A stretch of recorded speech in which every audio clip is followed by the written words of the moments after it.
Olá, galera do terceiro ano, sejam muito bem-vindos. Meu nome é a professora Camila, estou aqui em História com vocês, aula 18, Segunda Guerra Mundial, rendição japonesa, impactos, consequências do final do conflito. Antes da gente começar, vamos lembrar lá, se você tem acesso ao Classroom, acessa, coloca já a sua presença e se você está pegando as atividades lá na escola, não esqueça de fazê-las e depois devolvê-las lá no seu colégio conforme combinado. Beleza? Vamos para a aula então? Pessoal, vamos lembrar um pouquinho do que você já tem visto, né? Você viu lá com o professor Roberto, você acompanhou todo o desenvolvimento da Segunda Guerra Mundial, você viu os avanços, né? Você viu lá o enfrentamento que os aliados, lembra lá Inglaterra, lembra lá França, União Soviética e Estados Unidos barrando a força do eixo. Pois bem, nós vimos então o militarismo, né, muito forte, o militarismo muito forte do eixo em todo o continente europeu. Mas tem uma coisa muito importante, e é esse o nosso tema da aula, é justamente ver um desses países do eixo. Lembra lá quem são os países do eixo? Vamos lá, Alemanha, principal, Terceiro Reich, né? Itália, o fascismo italiano ali pelo sul da Europa e, é claro, mais ali, não está ali só como figurante, o Japão. O Japão ele entra, né, junto com o Terceiro Reich e o fascismo italiano para dar esse apoio a essa iniciativa que eles estavam de conquistar o mundo naquela época. Bom, então assim, nossos objetivos principais estão lá. Compreender a rendição japonesa, analisar a frente soviética contra a ofensiva do eixo e também, gente, depois analisar a amplitude que esse conflito teve. Então são 3 objetivos muito importantes para a gente analisar. Então eu começo agora com uma reflexão bem interessante para você. Vamos pensar o seguinte, olha, a gente, né, estamos em 2020, esse ano vai ser feito 75 anos, né, desse conflito, do final desse conflito. E aí eu pergunto a vocês, os eventos do final da Segunda Guerra com bombas nucleares, com o Holocausto, são importantes de serem relembrados mesmo após tantos anos assim? Gente, para pensar, por que a história ela tem essa função? Ela tem essa função porque a gente tem que pensar no hoje, né? Nós temos que refletir sobre os eventos históricos da mesma forma que a gente reflete sobre algo que está acontecendo aqui. Então, né, vamos pensar o seguinte, tanto tempo atrás, será que ainda é importante a gente falar sobre o Holocausto ou sobre as bombas nucleares? E eu te digo, sim, é importante. Sabe por quê? Porque quando a gente fala em eventos como esse, nós temos que pensar, será que hoje ainda nós temos pessoas exaltando, né, ou o fascismo, ou ainda achando, né, que essas atitudes que foram feitas lá atrás foram significativas e devem ser rememoradas? E aí entra uma questão muito importante. Sempre que você analisar a questão se é certo ou se é errado na história, se coloca no lugar, né?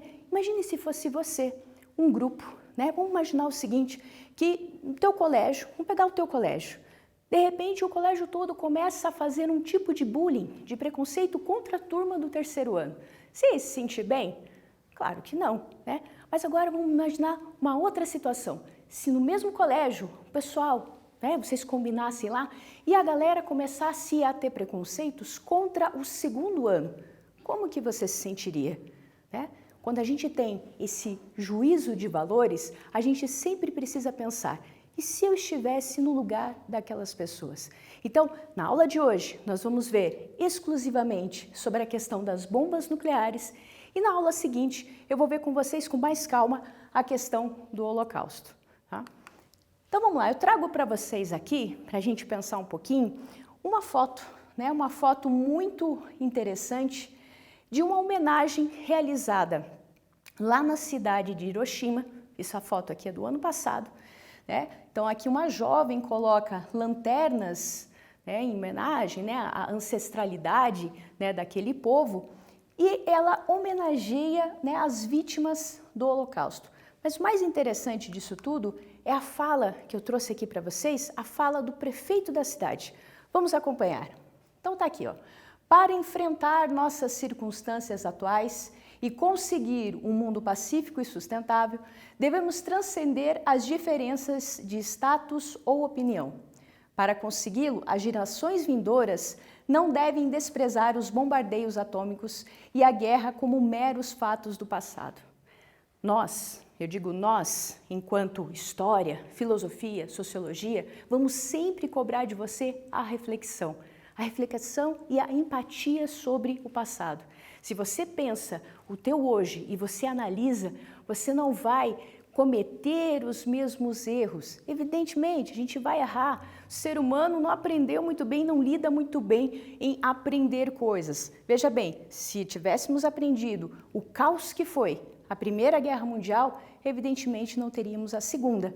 Mas, convenhamos, é sempre bom refletir sobre a história para que a gente não cometa os mesmos erros e principalmente para que a gente não repita atitudes desnecessárias. Então olha aqui o prefeito Matsui convocando a população, né, para que o momento perfeito ali para relembrar sempre o caos que foi e principalmente as vítimas dessa bomba nuclear. Bom, vamos lá entender um pouquinho. Lembra lá como é que estava o Japão, né? Eu sei que nas outras aulas você viu a questão do continente europeu, você viu e analisou o avanço, principalmente da Alemanha e da Itália, mas e o Japão? Olha, esse aqui eu trago para vocês um mapa lá de 45, só para você ter uma ideia, o tamanho, né, do avanço do Japão nos países próximos a ele. Essa questão aqui é um pouco interessante, você analisa aqui, você acha assim, não, mas professora, como é que chegou até isso? O Japão sempre teve interesse sobre as terras continentais. Essa história não cabe aqui nessa aula, mas ele já tem uma trajetória desde o tempo do imperialismo. O imperialismo japonês sempre conquistou muitas terras na região chinesa e também na região da Indonésia. Então, quando eles têm o evento, né, da Segunda Guerra Mundial, eles vão falar, nossa, é agora que eu vou me reafirmar ali naquele território. Então, em agosto de 45, era esse o território que ele dominava. E aí que eu trago esse cartaz bem interessante, olha aqui, analisa aqui. Crianças, né, felizes aqui Hitler, né? Aqui você tem crianças, né, que estão analisando e vangloriando os seus imperadores, né? Todas felizes ali, como o imperialismo japonês também tinha aquela exaltação do líder. Todos aqui, gente, a gente tem que pensar, Japão, Itália e Alemanha estavam, cada um dentro do seu território, conquistando, né, o quanto eles gostariam de conquistar. Vamos dar uma olhadinha, porque assim, quando eu falo em Japão na Segunda Guerra, geralmente a gente tem uma noção de que o Japão entra só lá quando tem Pearl Harbor. Calma lá, como a gente acabou de ver no slide anterior, eles estavam, né, se desenvolvendo cada vez mais na guerra.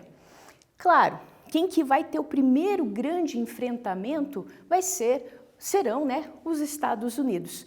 Os Estados Unidos que, quando ocorre lá, você viu lá nas últimas aulas, quando ocorre Pearl Harbor em 41, eles têm o que eles precisavam. Como assim, professora?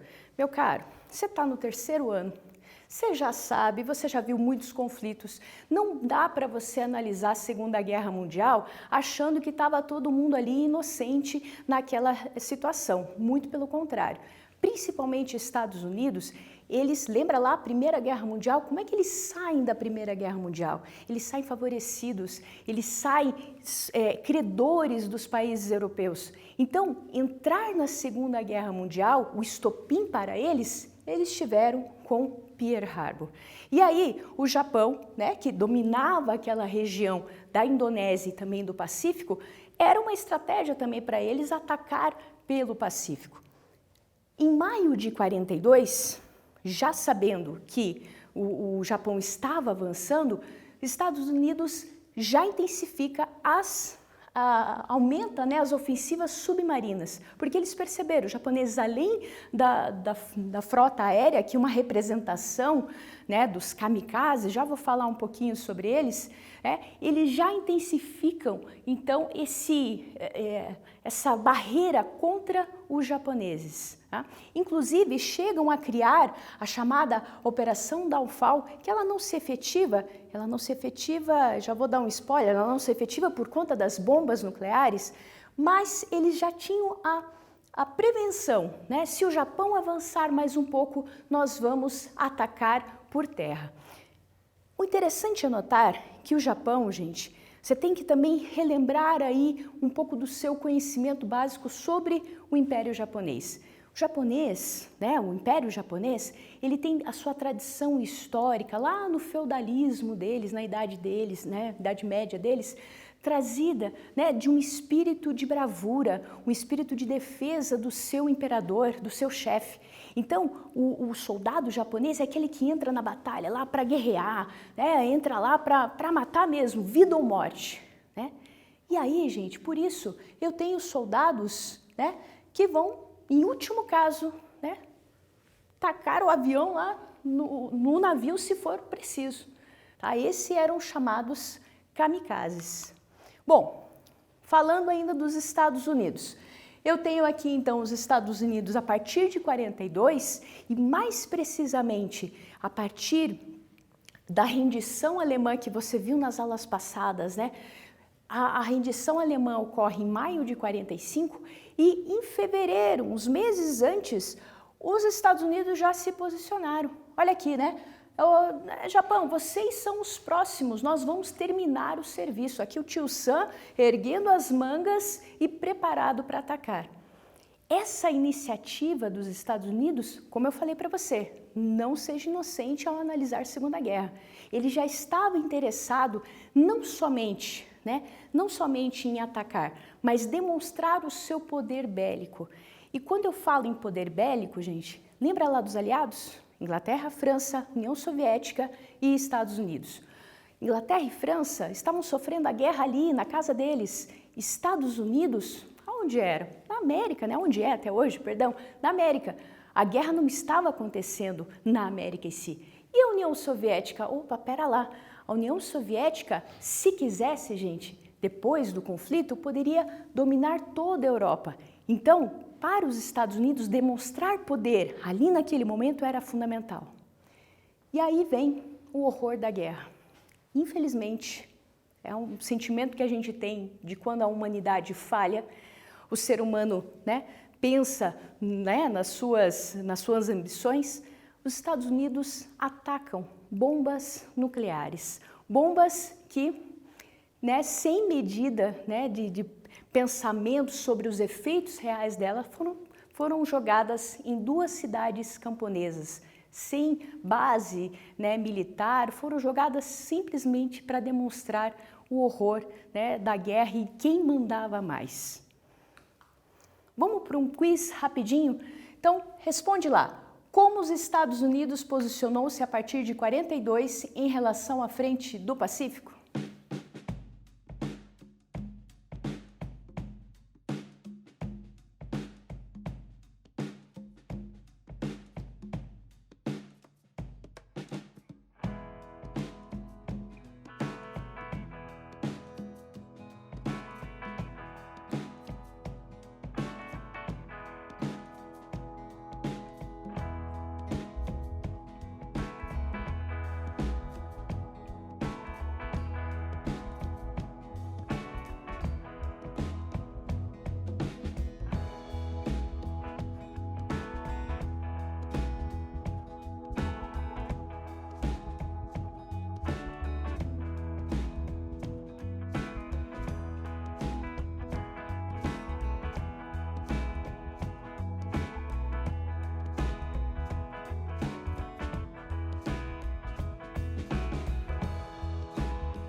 E aí, conseguiu? Vamos lá. Como os Estados Unidos posicionou-se a partir de 1942 em relação à frente do Pacífico? Lembra lá? A gente acabou de comentar e ver sobre isso. Vamos ver. Letra A. Criticaram veementemente a posição japonesa com notas de repúdio. Para com isso aqui é mania de hoje, né? Letra B. Aumentaram as ofensivas submarinas contra o controle japonês. Opa, peraí, vamos deixar essa guardada. Vamos lá para a letra C. Lançaram as bombas de Hiroshima e Nagasaki em agosto do mesmo ano. Se você marcou essa, que pena, perdeu a questão. Por quê? Porque olha o ano 42, bombas 45. Letra D. Intensificaram a ofensiva com a tomada do hashtag em Berlim. Hashtag lá, o parlamento alemão. Nada a ver. Resposta correta, quem marcou letra B levou o ponto. Parabéns, tá? Então, letra B, aumentaram as ofensivas submarinas contra o controle japonês. Perfeito, gente? Vamos seguir? Olha aí, né, o que eu estava comentando com vocês. Aqui duas imagens chocantes, gente, chocantes. Para vocês terem uma ideia, o treinamento, né, da bomba nuclear, ele não teve assim a amplitude do que seria de fato, né? Foram em duas cidades, como eu comentei com vocês, e foi esse horror da guerra, né? 6 de agosto, 9 de agosto de 45, Hiroshima e Nagasaki. Aqui eu trago algumas imagens para vocês, o que depois vai virar o Parque da Paz, né, um centro comercial lá na cidade de Hiroshima, aqui antes, né, da bomba, e aqui como ficou esse mesmo edifício. Aqui Nagasaki, uma catedral, aqui, né, durante a bomba, né, ou melhor, minutos depois, e aqui já a catedral reconstruída. Gente, vamos para mais uma atividade só para você refletir. Essa daqui é um tempinho aí para você pensar com mais calma. Quais os impactos das bombas atômicas sobre o Japão? E agora, quais os impactos sobre a humanidade? Essa é para refletir e para escrever. Com vocês.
E aí? Difícil, né? Difícil a gente refletir ainda mais, né, pensando no horror da guerra e naquelas pessoas comuns, como eu e você, e o que eles sofreram. Coloquei uma resposta aqui, vamos ver se parece com o que você escreveu aí.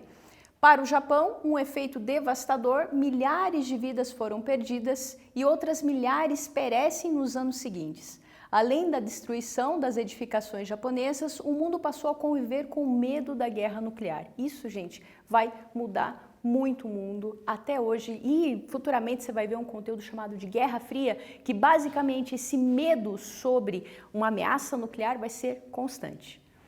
Vamos dar uma olhada agora no que eu comentei com vocês sobre a frente soviética, né? A gente tem muito um senso comum e não é tua culpa, nem minha, né? Nem do seu professor de história, porque a gente vê muitos filmes hollywoodianos, né? Nos Estados Unidos aparece sempre lá o herói da guerra, aquele que salva o mundo do terror do Terceiro Reich. Mas calma lá. Vamos dar uma olhada, e eu falo a mesma coisa que eu comentei com o Japão, lá no eixo, eu vou falar da União Soviética com os aliados. A União Soviética, gente, era um exército muito poderoso. Para você ter uma ideia, em 45 eles tinham 7 milhões de soldados espalhados pela Europa. E aí, como que vai ser o combate deles com o Império Japonês? Primeira coisa, rivais históricos, né? Eu tenho vários eventos, né? Se você lembrar lá daquele mapa, né? Mas da localização da União Soviética e do Japão, eles são muito próximos. Então, o domínio do território chinês é muito importante para os dois. Então, eles vão ter lá, né? A guerra russo-japonesa, que acontece no começo do século XX. Em 41, já na guerra, olha que coisa, né? Eles fazem um pacto nipo-soviético de não atacar, né? Nós vamos manter a distância. Quem faz um pacto, você lembra lá do pacto em que a União Soviética fez com a Alemanha, tende, né, com o passar da guerra, tende a romper. Outra questão também, lá em 45, quando eles viram que os japoneses não iam se entregar, mesmo resistentes, né?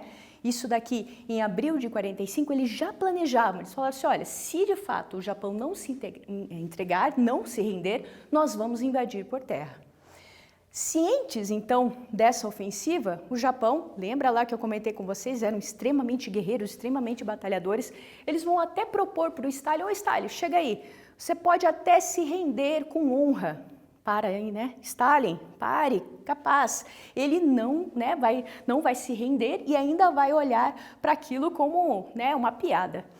E aí que eu tenho a maior batalha, né, soviética vai ser a chamada Batalha da Manchúria, ou também chamada de Operação Tempestade de Agosto. Repara a data, 8 e 9 de agosto, você lembra dessa data? 9 de agosto, bomba em Nagasaki. Ou seja, o Japão recebeu, numa mesma época, 2 enfrentamentos, um dos Estados Unidos e um da União Soviética.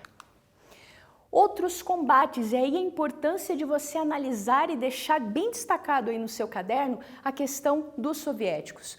Olha eles durante o conflito da Segunda Guerra Mundial. Batalha de Volgogrado, que depois virou a cidade de Stalingrado. Batalha de Moscou, aquela que barrou o avanço, né, do Terceiro Reich.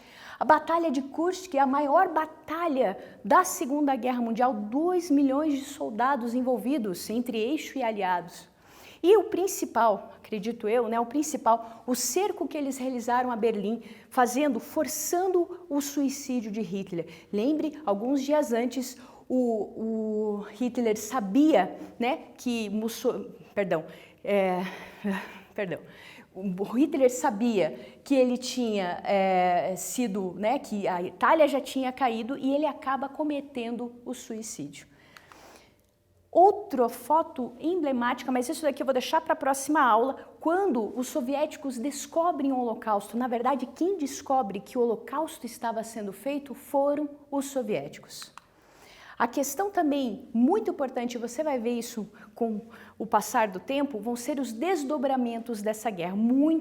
A Segunda Guerra Mundial tem esse caráter. Muitas questões foram feitas na diplomacia, no direito, né? Então, para quê? Para evitar que autoritários, né, que pessoas se sentissem superiores às outras e fossem atacando. Então, aqui eu tenho a famosa foto, né, do Churchill, do Roosevelt e do Stalin reunindo-se, isso daqui em alta, né, quando eles planejam o final da guerra.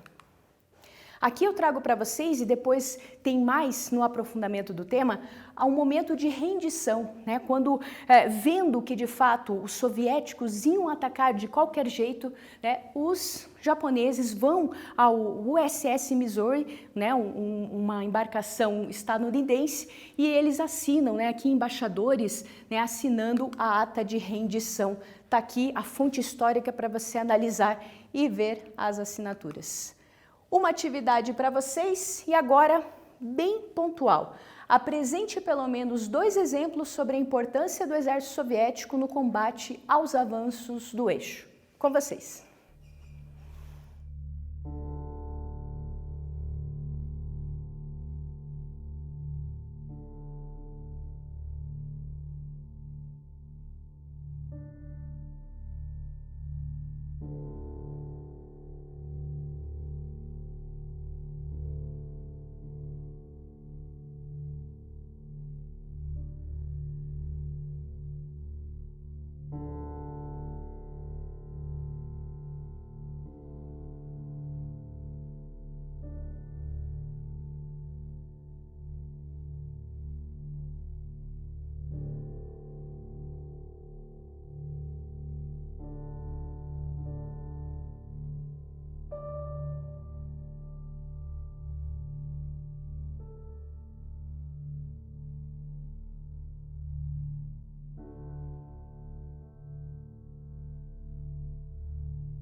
E aí, como foram?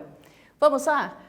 Apresente pelo menos 2 exemplos sobre a importância do exército soviético no combate aos avanços do eixo. Coloquei uma resposta aqui e veja se está aí parecida.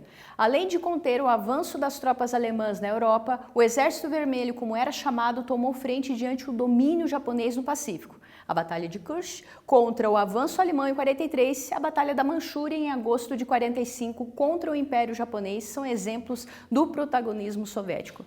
Não esqueça dos soviéticos na Segunda Guerra Mundial, importantíssimo, e sempre tem um exercício que vai te cobrar sobre isso.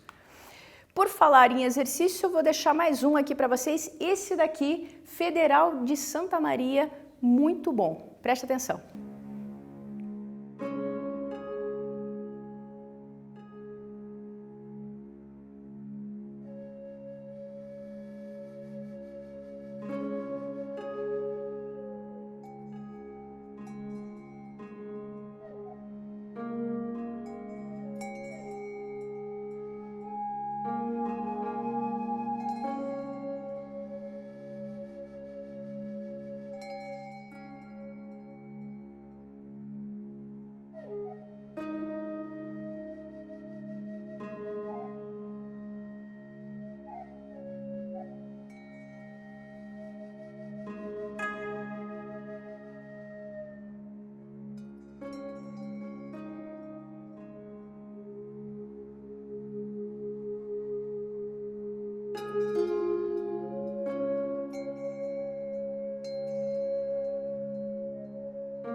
aí, pessoal? Fácil? Difícil? O que acharam? Exercício de vestibular, subir um pouquinho a régua. Vamos lá, vou direto para as alternativas aqui, ó. A bomba atômica, criada especialmente para atingir Hiroshima e Nagasaki, a fim de derrotar o Japão, foi uma conquista da ciência e da tecnologia que possibilitou às grandes potências a construção de uma era de paz entre as nações. Para tudo, né? Paz aonde, gente? Opa, aqui, ó. Falsa, né? Por favor, né? Pode até ter desenvolvido a ciência e a tecnologia, mas não paz. Segunda alternativa aqui, o novo artefato bélico definiu os termos do embate político entre as grandes potências, eliminando a possibilidade de novas guerras, tanto aquelas realizadas por exércitos regulares quanto os combates de guerrilha. Também, né, gente? Por favor, né? Justamente aquilo que eu estava falando, vão ser guerras, né, e a tensão toda que vai se ter pós-Segunda Guerra. Vamos ver a próxima. A bomba atômica tornou-se um dado novo nos acordos que vinham sendo feitos entre Estados Unidos e União Soviética. As potências que desde o final da Segunda Guerra Mundial haviam dividido o mundo entre duas grandes áreas sobre a influência. Questão certa e escreve aí do lado, Guerra Fria. É isso que vai ser, tá? Vamos lá, a bomba atômica desencadeou um novo estilo de confronto, tornando-se o artefato bélico principal para os países que almejavam a disputa do poder político e militar do planeta. Também questão certa, tá? Questão aí fundamental para você entender os novos rumos. Bom, gente, eu vou deixar aqui para vocês, se vocês puderem, né, tiverem como, dá uma olhada nesses links que eu deixei, né, tanto um avanço das tropas, a questão da rendição japonesa e também filmes. Você já está cansado de ver filmes hollywoodianos, vamos dar uma olhada em outros tipos de filmes também para você ver como é a narrativa histórica que eles trazem. Bom, o que a gente viu? A rendição japonesa, a frente soviética contra a ofensiva do eixo, a amplitude das ações da Segunda Guerra Mundial para o conflito. E aí, na próxima aula eu vou conversar com vocês sobre o Holocausto. Não perca! Cuidem-se e bons estudos!